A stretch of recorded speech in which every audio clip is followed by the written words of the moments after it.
નમસ્કાર દર્શક મિત્રો, હું છું પરવીન પઠાણ અને ગુજરાતની વાત પ્રોગ્રામમાં તમારું સ્વાગત કરું છું. આજે આપણે આપણા આ પ્રોગ્રામમાં જાણીશું કે આપણા ગુજરાત રાજ્યમાં દિવસ દરમિયાન શું શું થયું છે અને કેવી રીતે થયું છે. શું છે સોશિયલ મીડિયાનો હોટ ટોપિક મુદ્દો, તે સમગ્ર જાણકારી વિસ્તારપૂર્વક આપણા આજના આ પ્રોગ્રામમાં આપણે નિહાળીશું. તો ચાલો જાણીએ અને નજર કરીએ શરૂઆતના મુખ્યના વિશેષ સમાચારો પર. ગુજરાતમાં નવી મહામારીનો ખતરો મંડરાયો. સુરતમાં 24 કલાકમાં 4 લોકોના મોત નીપજ્યા અને વડોદરામાં 48 કલાકમાં 7 લોકોના મોત થયા. તો બીજી બાજુ ગુજરાતના દક્ષિણ જગતના ઇતિહાસમાં આ વર્ષે પ્રથમ વખત ધોરણ 10 અને ધોરણ 12 બોર્ડની પરીક્ષામાં જબરજસ્ત પરિણામ આવ્યું છે. શું આપણા બાળકો ખરેખર આટલા સ્માર્ટ અને સક્ષમ બની ગયા છે કે પછી આ પ્રકરણમાં શિક્ષા જગતનું કોઈ મોટું કાવતરું છે? અને બીજી જગ્યાએ રાજકોટના ડોક્ટર પર 2.5 કરોડનો કૌભાંડનો આરોપ છે. આયુષ્યમાન યોજના હેઠળ બાળકોની ખોટી રીતે દાખલ કરતો હતો અને બીજી તરફ પોતાના જ અપહરણનો કારસો રચી રત્ન કલાકારે પિતાને કર્યો ફોન. સુરતની આ ઘટના જાણી તમે વિચારમાં પડી જશો. અને બીજી બાજુ અમદાવાદ એરપોર્ટ પરથી 4 આતંકીઓની ગુજરાત એટીએસે કરી ધરપકડ. એટીએસે સફળ ઓપરેશન હાથ ધર્યું.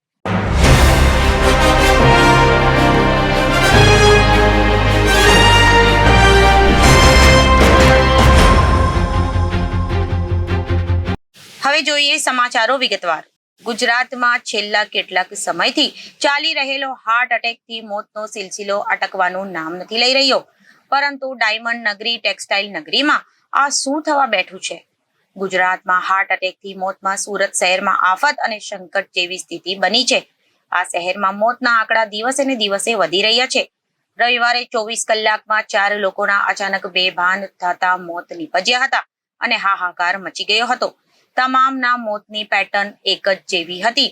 તો બીજી તરફ વડોદરા શહેરમાં 48 કલાકમાં 7 થી વધુના મોત થયા છે. અસહ્ય ગરમીમાં ગભરામણ સાથે છાતીમાં દુખાવાથી વડોદરામાં 2 દિવસમાં 9 વ્યક્તિના મોત નીપજ્યા છે. તેથી આકરી ગરમીમાં બહાર ન નીકળવા માટે નિષ્ણાંતોની સલાહ લેવી જરૂરી છે. સુરતમાં રવિવારે 4 લોકોના અચાનક બેભાન થયા બાદ મોત થયા હતા, જેમાં કાપોદ્રાના રત્ન કલાકારના 19 વર્ષીય પુત્રનું અચાનક બેભાન થઈ જતા મોત નીપજ્યું હતું. વરિયામાં રહેતા 46 વર્ષીય મનીષ દોરીનું બેભાન થતા મોત નીપજ્યું હતું. તો લિંબાયત વિસ્તારમાં રહેતા 48 વર્ષીય સંતોષ બેભાન થઈ જતા તે પણ મોતને ભેટ્યા હતા. આ ઉપરાંત ડિંડોલી વિસ્તારમાં રહેતો સોનુદાસ જમીને સૂઈ ગયા બાદ સવારે ઉઠ્યો જ ન હતો. આમ 24 કલાકમાં અચાનક બેભાન થયા બાદ 4ના મોતથી લોકોમાં ડર ભરાઈ ગયો છે. ભારે ગરમીના કારણે ગુજરાતમાં માંદગીનું પ્રમાણ વધ્યું છે. લોકોને ગરમીને કારણે તાવ આવવાની ફરિયાદો વધી છે. તો સાથે જ પેટમાં દુખાવો, ઝાડા ઉલટીના કેસ પણ વધી રહ્યા છે. લોકોને ગરમીની અસર થવાથી 108 એમરજન્સી એમ્બ્યુલન્સ સર્વિસના કોલ પણ વધી ગયા છે. ગુજરાતમાં 12 મે થી 18 મે સુધીમાં એટલે કે 7 દિવસમાં એમ્બ્યુલન્સ સર્વિસને ગરમીને લાગતી વિવિધ બીમારીઓના 529 એમરજન્સી કોલ આવ્યા છે, જેમાં જે તે દર્દીને તાત્કાલિક હોસ્પિટલે ખસેડવા પડ્યા હતા. દુનિયાભરમાં થતા મૃત્યુમાં સૌથી વધુ મૃત્યુનું કારણ હાર્ટ એટેક હોય છે. છેલ્લા કેટલાક સમયથી તો નાની વયના લોકોને પણ હાર્ટ એટેક આવ્યાના અને અચાનક મોત થયાના બનાવ વધી રહ્યા છે. મોટા ભાગના લોકો હાર્ટ એટેકને અચાનક થતી ઘટના માને છે, પરંતુ હકીકતમાં તો હાર્ટ એટેકની પ્રક્રિયા શરીરની અંદર મહિનાઓની પહેલાથી જ ચાલતી હોય છે. એટલે કે ઘણા સમય પહેલાથી શરીરમાં એવા ફેરફાર થવા લાગે છે, જે સંકેત હોય છે કે ભવિષ્યમાં હાર્ટ એટેક તરીકે આવનાર જોખમના જરૂર હોય છે. શરીરમાં અનુભવાતા આવા ફેરફારને સમયસર ધ્યાનમાં લઈને જરૂરી સારવાર લેવાની હોય છે. જો સમયસર કેટલાક લક્ષણોને ઓળખી લેવામાં આવે તો વ્યક્તિનો જીવ બચી શકે છે. હાર્ટ એટેકના કેટલાક લક્ષણો મહિનાઓ પહેલા શરીરમાં જોવા મળે છે. આ લક્ષણો પ્રત્યે બેદરકારી રાખવામાં આવે તો આ ભૂલ ભારે પડી શકે છે. આવા લક્ષણોમાંથી એક લક્ષણ છે હાર્ટ એટેક પહેલા શરીરના ઉપરના અંગોમાં દુખાવો થવો. કમરના ઉપરના કેટલાક ભાગોમાં હાર્ટ એટેક આવવાનો હોય તે પહેલા દુખાવો રહે છે. એક રિપોર્ટ અનુસાર હાર્ટ એટેકના થોડા દિવસો પહેલા જડ બાદ દુખવા લાગે છે. જ્યારે હાર્ટ એટેક આવે છે ત્યારે આ દુખાવો અસહ્ય થઈ જાય છે. હાર્ટ એટેકના શરૂઆતી લક્ષણોમાં એક ગરદનનો દુખાવો પણ છે. જો તમને ઘણા દિવસથી ગરદનમાં દુખાવો રહેતો હોય તો સમય બગાડ્યા વિના ડોક્ટર પાસે પહોંચી જાઓ. ગરદનનો દુખાવો ઘણીવાર સામાન્ય નથી હોતો. હૃદયની નજીક હોવાના કારણે અટેક પહેલા ખભામાં પણ દુખાવાનો અનુભવ થાય છે. ખભામાં જો કારણ વિના અચાનક દુખાવો થાય તો બંધ થઈ જાય તો ડોક્ટર પાસે હાર્ટનું ચેકઅપ કરાવી લેવું. હાર્ટ અટેક પહેલા ઘણા દિવસો સુધી પીઠમાં દુખાવો રહે છે, પરંતુ મોટાભાગના લોકો આ દુખાવાને ગંભીરતાથી લેતા નથી અને પછી પરિણામ ગંભીર આવે છે. હાર્ટ અટેક આવે ત્યારે જ છાતીમાં દુખે એવું નથી. હાર્ટ અટેક આવવાનો હોય તેના દિવસો પહેલા પણ છાતીમાં વારંવાર હળવો દુખાવો રહે છે. ગુજરાતમાં ચિંતાજનક રીતે હાર્ટ અટેકની ઘટનાઓ વધી રહી છે. સૌથી ડરામણી માહિતી એ છે કે રાજ્યમાં દર 7 મિનિટે એક વ્યક્તિ હાર્ટ અટેકનો ભોગ બની રહ્યો છે. 108 એમરજન્સીના આંકડામાં મોટો ખુલાસો થયો છે. આંકડા કહે છે કે ગુજરાતમાં દર 7 મિનિટે હૃદય રોગનો એક વ્યક્તિ ભોગ બને છે. એટલે કે હાર્ટ અટેક તો કોરોના કરતાં પણ ખતરનાક કહી શકાય છે. ગુજરાતીઓએ કોરોનાથી નહીં પરંતુ હાર્ટ અટેકથી સાવચેત રહેવાની જરૂર છે. હાર્ટ અટેક માટે લાઇફસ્ટાઇલ, ફાસ્ટ ફૂડ, માનસિક તણાવ જવાબદાર છે. ગુજરાતના શિક્ષણ જગતના ઇતિહાસમાં પ્રથમ વખત ધોરણ 10 અને ધોરણ 12 બોર્ડની પરીક્ષામાં જબરજસ્ત પરિણામ આવ્યું છે. આ ચોંકાવનારો શબ્દ એટલા માટે છે કે આજ સુધી આવા પરિણામો ક્યારેય પ્રાપ્ત થયા નથી. શું આપણા બાળકો ખરેખર આટલા સ્માર્ટ બની ગયા છે કે પછી આ પરિણામથી મા બાપ ખુશ નહીં થાય એ ચોક્કસ છે, પણ ઊંડો વિચાર કરવાની કોઈની હિંમત નહીં હોય છે. ગયા વર્ષના સમાચાર તપાસશો તો તમને ખબર પડશે કે ડિપ્લોમા અને એન્જિનિયરિંગમાં આટલી સીટો ખાલી છે, બીબીએમાં અને બીસીએમાં આટલી સીટો ખાલી છે, અલગ અલગ કોર્સમાં આટલી સીટો ખાલી છે અને ભૂતકાળમાં ઘણીવાર સેલ્ફ ફાઇનાન્સ કોલેજોમાં તેમના અભ્યાસક્રમો પણ બંધ કરવા પડ્યા હતા. હવે આ સમયના સમાચાર વાંચો તો એન્જિનિયરિંગમાં વેઇટિંગ લિસ્ટ છે, બીબીએમાં અને બીસીએમાં સીટો હાઉસફુલ છે. છેવટે આ પરિવર્તન કેવી રીતે થયું છે? આ બધું જોઈને એવું પ્રતીત થાય છે કે શિક્ષણની દુકાનો ચાલુ રાખવાનું આ સૌથી મોટું કાવતરું છે. આજ સુધી આવા પરિણામો ક્યારેય પ્રાપ્ત થયા નથી. શું આપણા બાળકો ખરેખર આટલા સ્માર્ટ અને સક્ષમ બની ગયા છે કે પરિણામથી મા બાપ ખુશ નહીં થાય એટલે કે ચોક્કસ છે, પણ ઊંડો વિચાર કરવાની કોઈની હિંમત નહીં હોય. ગયા વર્ષના સમાચાર તપાસશો તો ખબર પડશે કે ડિપ્લોમા અને એન્જિનિયરિંગમાં આટલી સીટો ખાલી છે, બીબીએમાં બીસીએમાં આટલી સીટો ખાલી છે, અલગ અલગ કોર્સમાં આટલી સીટો ખાલી છે. ભૂતકાળમાં ઘણી સેલ્ફ ફાઇનાન્સ કોલેજોએ તેમના અભ્યાસક્રમો પણ બંધ કરવા પડ્યા હતા. હવે આ સમયના સમાચાર વાંચો તો એન્જિનિયરિંગમાં વેઇટિંગ લિસ્ટ, બીબીએ બીસીએમાં સીટો હાઉસફુલ. છેવટે આ પરિવર્તન કેવી રીતે થયું છે? આ બધું જોઈને એવું પ્રતીત થાય છે કે શિક્ષણની દુકાનો ચાલુ રાખવાનું આ સૌથી મોટું કાવતરું છે. પરિણામ એટલું ઊંચું આવ્યું કે બેઠકો ઓછી હશે. મતલબ કે આ વખતે તમામ દુકાનોમાં સ્ટોક થઈ જશે. જ્યારે માલ પૂરો થશે ત્યારે ધંધો સારો થશે અને નફો પણ થશે. એક વાત નોંધનીય છે કે આ વખતે ઉપરથી એવો આદેશ આવ્યો છે કે વિદ્યાર્થી ભલે પ્રશ્નો સાચો જવાબ ન લખે પરંતુ તેને લાગતા જવાબ લખે તો પણ તેને માર્ક્સ આપવાના હોય છે. એટલે કે તે બધા ગુણ સાથે સમૃદ્ધ છે. જો કે આજે રાજ્યમાં મેડિકલ અને એન્જિનિયરિંગની બેઠકો વધી છે તેનાથી અમે ખુશ નથી, પરંતુ સરકારી અને સબસિડીવાળી બેઠકો કેટલી વધી? શું દક્ષિણ ગુજરાતમાં બીબીએ અને બીસીએ માટે કોઈ અનુદાનિત કે સરકારી કોલેજ છે? છેલ્લા કેટલાક વર્ષોમાં સરકારી અને અનુદાનિત ઉચ્ચ શાળાઓ બંધ થઈ ગઈ છે અથવા બંધ થવાના ઓરે છે. હવે આ ઘણા વિદ્યાર્થીઓ ધોરણ 10 પાસ કરી ચૂક્યા છે, પરંતુ સરકારી અને અનુદાનિત ઉચ્ચ શાળાઓમાં એટલી બધી બેઠકો નથી. માતા પિતા પાસે કયા વિકલ્પો છે? ખાનગી શાળાઓમાં પ્રવેશ ઠીક છે, આપણે જનતાએ સમજવું પડશે કે આપણે ક્યાં જઈ રહ્યા છીએ. રાજકોટમાં આયુષ્યમાન કાર્ડ યોજનાનો ગેરલાભ ઉઠાવવાના ષડયંત્રનો પર્દાફાશ થયો છે. તંદુરસ્ત નવજાતને ગંભીર બીમારી બતાવી ડોક્ટરે 8 મહિનામાં આયુષ્યમાન યોજના હેઠળ 2.5 કરોડ રૂપિયા પડાવ્યા હતા. મળતી માહિતી મુજબ ડોક્ટર પર આરોપ છે કે લક્ષ્મીનગર મેઇન રોડ પર નિહિત બેબી કેર હોસ્પિટલમાં બાળકો સ્વસ્થ હોવા છતાં ખોટી રીતે દાખલ કરવામાં આવતા હતા અને આ માટે ખોટા રિપોર્ટ બનાવ્યા હતા. જોકે કથિત ઓડિયો વાયરલ થયા બાદ ડોક્ટર હિરેન મશરૂના કાળા કરતૂતો બહાર આવ્યા હતા. રાજકોટના તબીબ હિરેન મશરૂએ આયુષ્યમાન કાર્ડ યોજનાનો ગેરલાભ ઉઠાવી 2.5 કરોડ રૂપિયાનું કૌભાંડ આચર્યાનો ખુલાસો થયો છે. તંદુરસ્ત નવજાતને ગંભીર બીમારી બતાવી 2.5 કરોડ પડાવ્યા હતા. નિહિત બેબી કેર હોસ્પિટલમાં ખોટી રીતે બાળકને દાખલ કરવામાં આવતા ડોક્ટર હિરેને ખોટા રિપોર્ટ બનાવી કરોડોની કમાણી કરતો હતો. ડોક્ટર મશરૂનો આયુષ્યમાન યોજનામાંથી પરવાનો રદ કરાયો હતો. આરોગ્ય વિભાગે અનેક રિપોર્ટ જપ્ત કર્યા હતા. નિહિત બેબી કેર હોસ્પિટલના ડોક્ટર મશરૂનો આયુષ્યમાન યોજનામાંથી પરવાનો પણ રદ કરવામાં આવ્યો હતો. ડોક્ટર હિરેન મશરૂએ કાળા કરતૂતો કબૂલ્યા હોવાની પણ માહિતી છે.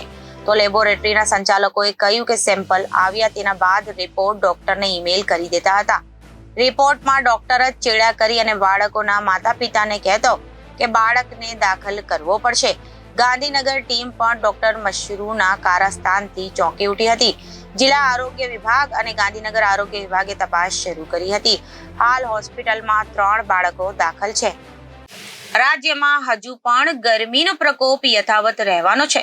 હવામાન વિભાગે રાજ્યમાં હીટ વેવની આગાહી કરી છે. હવામાન વિભાગ અનુસાર બનાસકાંઠા, સાબરકાંઠા, વલસાડ, આણંદ, સુરત, સુરેન્દ્રનગર, પોરબંદર, રાજકોટ, જૂનાગઢ, ભાવનગર, પોરબંદર અને અમદાવાદમાં હીટ વેવની આગાહી કરવામાં આવી છે. હવામાન વિભાગ અનુસાર 2 દિવસ ગુજરાતમાં ગરમ રાત રહેશે. આજે પણ કેટલાક જિલ્લાઓમાં યલો તો કેટલાક જિલ્લાઓમાં ઓરેન્જ એલર્ટ જાહેર કરવામાં આવ્યું છે. હવામાન વિભાગ અનુસાર આજે બનાસકાંઠા, પાટણ, મહેસાણા, ગાંધીનગર, અમદાવાદ, આણંદ, સુરત, ભાવનગર, રાજકોટ, અમરેલી, જૂનાગઢ, પોરબંદર, કચ્છ અને વલસાડમાં ઓરેન્જ એલર્ટ આપવામાં આવ્યું છે. તો અમરેલી, બનાસકાંઠા અને સાબરકાંઠામાં યલો એલર્ટ આપવામાં આવ્યું છે. અમદાવાદનું તાપમાન 45 ડિગ્રીએ પહોંચ્યું. સૌથી વધુ તાપમાન ડીસામાં 45.3 ડિગ્રીએ નોંધાયું છે. પશ્ચિમથી ઉત્તર પશ્ચિમી પવન રહેશે. આગામી 5 દિવસ ગરમીથી રાહત નહીં મળે. રાજ્યમાં ગરમીનો ગ્રાફ દિવસે ને દિવસે સતત ઊંચે જઈ રહ્યો છે.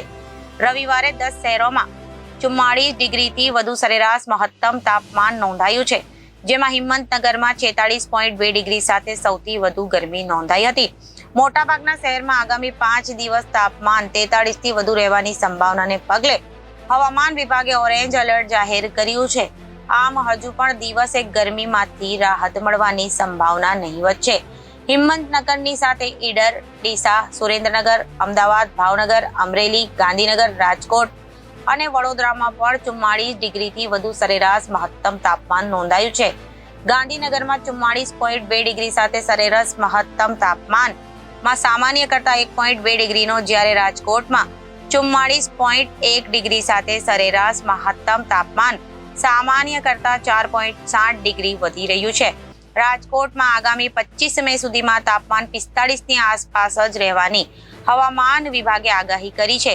બીજી તરફ અમદાવાદમાં ગરમી સિઝનનો સતત નવો રેકોર્ડ વટાવી રહી છે. અમદાવાદમાં 16 મે 43.6, 17 મે 44.2, 18 મે 44.5 ડિગ્રી સરેરાશ મહત્તમ તાપમાન હતું, જેની સરખામણીએ રવિવારે 44.9 ડિગ્રી સાથે સરેરાશ મહત્તમ તાપમાનમાં સામાન્ય કરતા 5.3 ડિગ્રીનો વધારો થયો છે. અમદાવાદમાં 25 તારીખ સુધી તાપમાન 45 ની આસપાસ રહેવાની હવામાન વિભાગે આગાહી કરી છે. સુરતના વેડરોદ વિસ્તારમાં રહેતા રત્ન કલાકારને દીકરાનું અપહરણ કરી લેવાયું હોવાનો ફોન આવ્યો હતો, જેથી પિતાના પગ તળેથી જમીન સરકી ગઈ હતી. પિતાએ 22 વર્ષના યુવાન દીકરાને કોઈએ અપહરણ કરીને ખંડણી માંગી હોવાની પોલીસને જાણ કરી હતી, જેથી પોલીસ દોડતી થઈ ગઈ હતી. જોકે સમગ્ર ઘટના પરથી ગણતરીના કલાકોમાં જ પોલીસે પર્દાફાશ કરી લીધો હતો. જોકે સમગ્ર ઘટનામાં ખુદ પુત્રનો જ ભાંડો ખુલ્લો પડી જતા થોડી વાર સૌ કોઈ વિચારમાં પડી ગયા હતા.